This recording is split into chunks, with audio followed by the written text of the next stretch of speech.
What's up, guys? This is the Osmo.com Night Shift Podcast. We got a 13-game slate to talk about for MLB as we wind down on September 11th.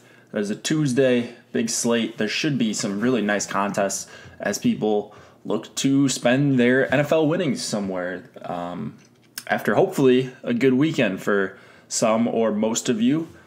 So we will have the normal content out for MLB. We will have the spotlight hitters, pitchers, stacks, ownership projections, rankings, as everybody regathers from a crazy last few days at Osmo.com.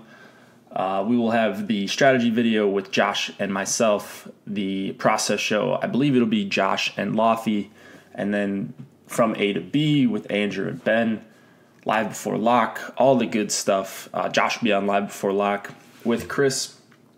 So yeah, lots of good stuff. Top stack article from Osmo himself. Should be a lot of fun and definitely a lot of content coming your way. So let's get it started here with the Nationals and Phillies. We've got Tanner Roark going up against Nick Pivetta. Roark is priced at, let's see, 7,300 on DK. Not much interest in Roark for me. He's someone I rarely ever get to. I mean, it's a fine price for him, and it's not like he can't go 100 pitches, but I just don't think he really has the strikeout upside. And he, for some reason, gets chalkier than I think he ever should. He does a good job limiting hard contact, but under 20% K rate for him for the season. I like Carlos Santana here and Justin Bour, 1-2. Anytime that's the case, and you could throw in Rhys Hoskins against a righty. So maybe some Phillies here. That Nats bullpen has been pretty bad for quite a while now. Pivetta on the other side, 7,400. He's someone I'm interested in at that price and at home. This Nationals team, while they have good players, they are just done. They're not going anywhere this season. And Pivetta's a guy that when he's on, he's really, really tough to hit. Chase rate back up his last couple starts. I expect him to have a pretty nice start, and I think he's got a decent chance at 22, 23 DraftKings points here. So for 7,400, I'm really interested in Pivetta. And I usually don't target against the Nationals, so that should tell you something. We'll talk more about him tomorrow. Oakland and Baltimore, we've got Mike Fiers going up against Alex Cobb. Right here, I am not on Fiers. 9,400, I much prefer him when he's at home, gets to pitch in Oakland. And this is a completely different scenario. It's about 80 degrees here, humid in Baltimore. That's a good strikeout matchup for sure. But I think people will play him, and I will likely not be playing him. I don't know that I'll target against him. Maybe a Jonathan VR or Cedric Mullins. Cobb is 5,700. I mean, no interest in Cobb here. I am all over these Oakland bats. And, I think Cobb has obviously made some adjustments. He looks much better than what he did even a couple months ago. But if the A's can get him out pretty early, and I think they got a good chance at doing that, they get to deal with this bullpen, worst xFIP over the last 30 days. By a good margin, the Orioles bullpen has. So I'm all over these Oakland bats. I mean, I love them in general, like Lowry and Olsen, Chris Davis, righty or lefty, it doesn't really matter. Anytime he's going up against a guy that doesn't miss a lot of bats, then I'm just all over it. So you get Chapman in there. I mean, Oakland is expensive, but if you're not paying up for really Chris Sale is all there is on the slate, then I have no issue with just getting a bunch of Oakland stacks. That's what I plan on doing about 24 hours out. Marlins and Mets, we've got Jose Urena against Jason Vargas. Urena 7,100, Vargas 5,100. Vargas is a minus 139 favorite actually, and he's at home. He's going to get some ownership. It's a big park. Maybe some weather concerns here. Super humid, near 90% humidity, and I'm actually looking to target Vargas. I usually do. Brian Anderson's a guy that sticks out to me for 3,800. I really like JT Realmuto, but he's almost 5K. So I think people will be on Vargas. I like those two guys as leverage. Urena, not someone I'm looking to play. He is 7,100. He's just too close to Pivetta and some other guys I like in this 7K range. So I don't think I'll be getting too much Urena, if any at all. and I really like Michael Conforto against him for 4,400. Toronto and Boston, we have Ryan Borucki going up against Chris Sale. Borucki is 4,700, and there's no way I'm getting to Borucki tonight. I want all the Boston bats, the guys, Betts, JD, Mookie, Xander Bogaerts. Did I say Betts and Mookie? Yeah. Anyways, I'm playing Mookie Betts twice. That's how much I like him here against Borucki. And the Toronto bullpen, I would expect Boston to be a chalk stack on this slate. I would be pretty shocked if they're not amongst the highest owned when we get ownership tomorrow. Sale is 13-6, and he's making his first start in over 4 weeks, about a month. Last time he pitched was August 12th, so I have no clue what the pitch count's going to be for him this far out. If he's able to throw 90 pitches here, which I don't know if he'll be able to, but if the Red Sox are able to push him that far, I think I would consider playing him for 13-6. You really want guys to be going over 100 for 13-6, really for any price, but definitely when you're paying up like that and strikeouts matter. So it's just going to be a matter of how deep do you think Chris Sale can go here? You can't really rely on the 10 strikeout, 5-inning start with 80 pitches here. I don't think that's very smart. And even if he does that, you're probably still fine if you fade him. It's just so expensive. Maybe I'm just completely off, and maybe he can go 100 pitches if he threw a bullpen session. But I haven't seen anything. He didn't have any rehab starts. So that's my only concern with Sale. Obviously, you're not stacking against him or anything like that. Cleveland and Tampa Bay, we've got Shane Bieber going up against Tyler Glasnow. Both guys priced in the 8K range. Bieber, 8,400. He's someone I kind of like, and I'll probably have more interest in coming years with him once he figures out his issues with lefties. He just gets squared up so well against lefties. And that's my concern here with the lefty-heavy Tampa lineup. I like G-Man Choi and Kiermaier and Joey Wendell to some extent. So if Bieber's popular, I will have a bunch of Rays. I probably will have some Rays mini stacks regardless, but Bieber's a guy who gives up a ton of hard contact, and people love playing him. So 8,400 is a bit expensive, and I'm worried about some of these lefties in this lineup. Glasnow, 8,700. He's already had a good start against Cleveland, and anytime he's on the slate, I'm going to have some exposure to him. You see it can go the other way. In his last start, just an absolute disaster. But he's just as likely to go in and strike out 7 or 8 Cleveland bats. I would not be shocked if he did that at all. You're getting an increased price tag for Glasnow, and people probably won't be on him here because that last start left a bad taste in their mouths, but I will have a bunch of Glasnow. Right now I'm thinking between 15 and 20%. He's not going to play my entire bankroll on the guy, but I think if he's on, he can shut down a lineup even as good as this Cleveland one. Milwaukee and Chicago, Julius Chassin going up against Jose Quintana, my nemesis. Chassin, 7,500. I want all these Cubs bats against him. The only issue is even if they get Chassin out early, I was talking about that Milwaukee bullpen. It is really deep. A lot of good arms in there. So I will probably stick to playing Daniel Murphy, Anthony Rizzo, and Chris Bryant here. Bryant only 4,300. I know Chassin can handle righties, but man, 4,300 for Chris Bryant. Seemingly healthy, and against a guy that I'm not really worried about targeting against. Quintana, 8,200. It's going to be no Quintana for me. He just does not grade out well at all from the numbers I look at. And maybe I'm looking at the wrong numbers with Quintana. I don't really know. He seems to Houdini his way out of some bad spots, seemingly all the time when I'm stacking against him. But I will be playing some Lorenzo Cain, and Ryan Braun is only 4,100 against the lefty. Jesus Aguilar for under 5K here, Scope under 4K. Cubs have had one of the worst bullpens over the last 30 days as far as xFIP, 5th worst in that span. Yankees and Twins, we have Sonny Gray going up against Cole Stewart.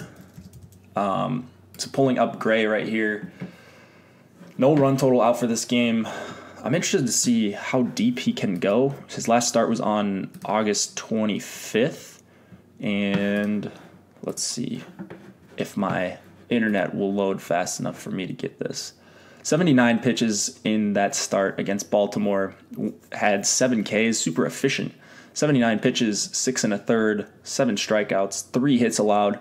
Made a relief appearance against Detroit on the 2nd and has not pitched. It'll be 9 days by the time he starts on Tuesday.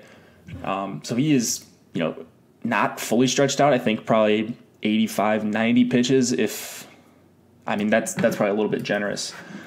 So I prefer guys like Pivetta. I prefer Michaelis, who we'll talk about later, but I wouldn't think anybody's crazy for playing Sonny Gray here. It's a Twins team that is fairly underwhelming. You like lefties against them, but you like Sonny Gray on the road. For whatever reason, just seems to not be able to pitch in Yankee Stadium. I don't know if there's something to that, but Yankee Stadium is a tough place to pitch, especially when you're not pitching at the top of your game. Cole Stewart on the other side. Going for the Twins, it looks like, again, there's no run total out for this, so this could change by the time you listen to it. But I'm seeing Cole Stewart on Fangraphs here, and this is a guy who I really don't think has much. Just does not miss bats at all. 6.4% swinging strike rate. We've got a decent sample. He's got 4 starts. It's a decent sample. Obviously you don't want to base everything off 4 starts, but he's just really, really having a tough time missing bats, getting chases, getting strikeouts, even looking. So I'm all over these Yankees. Twins don't have a great bullpen either, and I don't really expect Cole Stewart to be going very long here. So Stanton, Hicks, Miguel Andujar, Gleyber Torres, Didi Gregorius. This lineup looks pretty stellar for the Yankees. I'll be having a ton of them. Another team that I expect to be pretty heavily owned.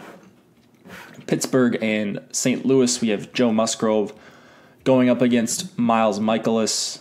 Musgrove is 9,100, gets a lot of righties here for the Cardinals, but I don't think I can get to that price. Just going back to like Pivetta and even the guy on the other side, Michaelis, I don't have these guys that far apart.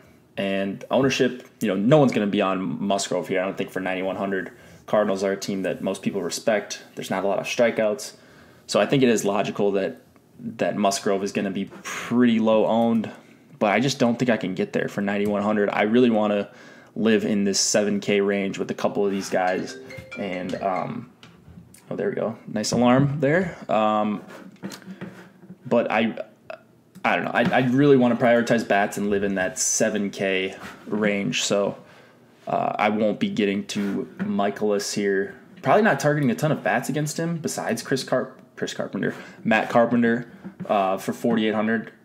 So kind of off both sides of this game in terms of Musgrove versus the Cardinals bats. Michaelis, 7,600. I think he's just too good of a pitcher to be priced at 7,600. I'm seeing some righties in here for the Cardinals. You've got Newman, Musgrove, obviously pitcher spot, Ozuna, Starling Marte, Francisco Cervelli. So mostly righties you're getting here for Michaelis. He's much better against righties. He does still struggle to get strikeouts against lefties, but looking at his numbers versus right-handed hitters, Michaelis 354 xFIP, just 28% hard contact, line drive rate under 18.5. His whip is 0.87. These are some really, really solid numbers. The strikeout numbers aren't great against righties, but they're higher than what we see against lefties, and I think he's got pretty good stuff and could certainly mow down this Pirates lineup.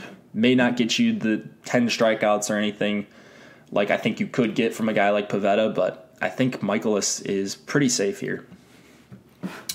White Sox and Royals, no total out yet for this game, but it looks like it's going to be Dylan Covey against Eric Skoglund, and I don't have any interest in either of these guys. If I had to choose bats right now, just looking at these two starting pitchers, taking bullpens into account, I think I'm really, really liking the White Sox bats. Abreu, 4,400. You've got Avisel Garcia in there for 4,300. Tim Anderson for 4,100. Maybe hitting leadoff here. Yolmer Sanchez at just 3,900. So they're just too cheap.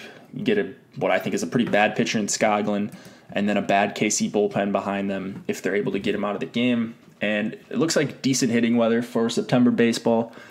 Over 70 degrees, some wind blowing out to left in KC. So it's not the 90-plus we see in July and August, but still pretty decent hitting weather on this game. Let's go to Arizona and Colorado. We've got Coors Field here. Zach Greinke going up against Antonio Senzatella. Greinke is $8K. You're getting a pretty big discount on Zach Greinke. I mean, I love him on the not on the road. I love him at home. But I think I will be making an exception here and go into some Greinke. He's $8K. It's just like this is an $11K pitcher when he's at home. And I'll just take the discount. Like, we're unsure about how deep Sale can go. You've got Fulte that's over 11K, and Greinke's that kind of caliber of pitcher. So even in Coors, I will have a bunch of Greinke. I think I'd be foolish to have no exposure just to write him off because he's in Coors. And I don't really like a ton of bats against him besides maybe a Charlie Blackmon. You've got a banged-up Nolan Arenado in there as well. That's another upgrade for Greinke. Senzatella, 4,800. Someone I almost never play. He's another one that just does not miss bats. Chase rate under 25%. A 454 xFIP. Just doesn't do a whole lot that I'm worried about. Goldschmidt, almost 6K here, but I'll be playing him. Pollock, under 5K, so he's going to be one of the most popular guys on the slate, even though he hasn't been very good. David Peralta is 5,600. So those are the three I'll have the most exposure to, and then after that, it'll be probably Eduardo Escobar for me. Descalso up to 4,700. Wow, they priced him up pretty decent here on DK. So I like the Diamondbacks bats. Probably going to be closer to the field than anything. I don't have a super strong take on them right now, but they look to be in a pretty fine spot against Antonio Senzatella. Texas and the Angels, we have Adrian Sampson going up against Odorizmir Despaigne, I believe it's going to be. Neither of these guys are stretched out, so this one's kind of tough to talk about. And there's no total out for this game either, so it could be some confusion about who's going for the Angels. But assuming these guys are playing, you can't really play either of them. Neither of them are stretched out. Bats, I mean, if it is Sampson, then I'm going with a bunch of Angels, Ohtani, Trout, Upton. I like Anderson Simmons, and then Jose Miguel Fernandez is just 2,900. So they're not going to, like, they look expensive to stack when you put in Trout and Ohtani, but Jose Miguel Fernandez for under 3K is kind of crazy, even at first base. San Diego and Seattle. Brian Mitchell going up against Marco Gonzalez. Mitchell's not someone that grades out well for me at all. I don't think I'll be playing Mitchell for 5,200. Man, it seems like he hasn't started in forever. Now that I'm thinking about it, so he started. Oh, he had a huge layoff. I don't know if he went down to the minors or what, but about 3 months didn't start in the MLB. 83 pitches in his last start with 2 strikeouts in 5 innings in Arizona. That was on the 3rd of September. So he is pretty stretched out, but that's really the only thing I can say good about good old Brian Mitchell. Marco Gonzalez, someone that I've been pretty disappointed with. We thought he was going to take a turn after the All-Star break, but he really hasn't. So looking at him, he hasn't started in the MLB since the 22nd of August. Let's see if I can quick find out some more information about him. So he must have gone on the DL. Let's see here. He's someone I did not dig into, obviously, before I started doing this, but he's someone that Josh and I will talk extensively about because I'm sure Josh's model will like Marco Gonzalez, so like the 3.5 total against him. It's a good pitcher's park, and Gonzalez has certainly had his moments this year. So he has not looks like he hasn't pitched since August 22nd, just hasn't pitched at all. So he's another one where you're going to have to worry about the pitch count. But on the season, if you look at his numbers, you see all these righties for San Diego. You see that it's a good pitcher's park. And then, let's see, Marco Gonzalez. Oh, wait, he's not on here. All right. So Fangraphs does not have him as the starting pitcher, but he is the projected starter on DK. So he's 5,400 going up against the Padres. And trying to pull up his numbers against righties. I know he strikes out more righties than lefties this season. Yeah, 22% K rate against righties. Gets a bunch of ground balls, over 45%. Under 34% hard contact. Decent whip. He does give up some line drives, but those line drives are going to be killed pretty easily. It's under 60 degrees here in Seattle, so Marco's going to be a super popular option. Just want to get more clarity on how many pitches he could possibly go here. If it's 75, 80, 85, I think that I'm going to have a bunch of interest. If it's, 60, 65, now you're talking about a pretty easy fade for me. So just going to depend on pitch count for Marco Gonzalez for me, and I'm sure a lot of other people. All right, last game of the night, going to AT&T, Mike Foltynewicz going up against Andrew Suarez. Both of these guys will have ownership for sure. I like Folty here for 11-2. I mean, he's certainly overpriced, but taking into account that he is in the best park for pitching that you could ask for. It's 60 degrees in San Francisco at game time, it looks like. Normal wind blowing out, but that doesn't really matter in AT&T.